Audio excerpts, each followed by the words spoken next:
experiences that the students are getting in the immersive project are tenfold the amount of time that the student has to get that experience in a classroom. They learned it, they did it. Many of them were very successful at the activity. They take a new sense of responsibility. We had the opportunity to work with Turner Sports and CBS, as well as the NCAA with March Madness.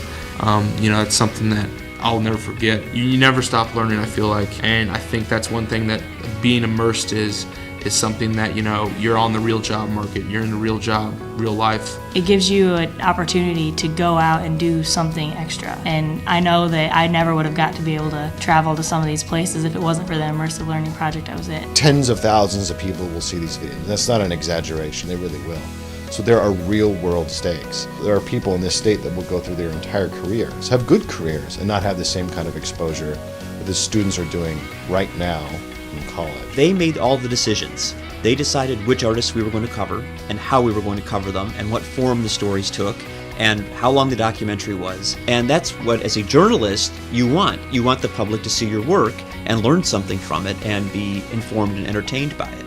And in immersive learning, that can happen. I was thrown an opportunity where I had to not only learn how to debate, but be able to teach other high school students how to debate.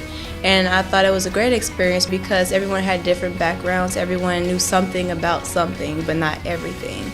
We all brought our different educational backgrounds as well as personalities and ended up having a great time. It lets them see the relevance of their education. But it's good to actually have some practical experience for the stuff that we learn in class. And it's just good to see how these theories do work in real life.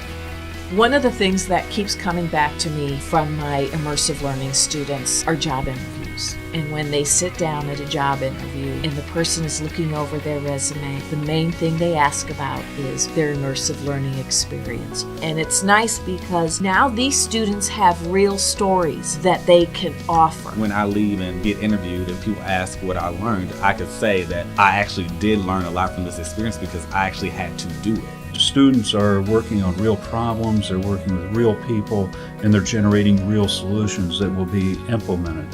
And this is just a great example and part of the university philosophy that everyone who graduates from Ball State will have some real life experience in their major. I think every student at Ball State should take this opportunity before they graduate. They would be doing themselves an injustice to not be a part of a project that can actually have a real world impact. Ball State's been doing immersive learning for a long time, and I believe because of the type of learning that's based on student inquiry that it'll last a long time after this.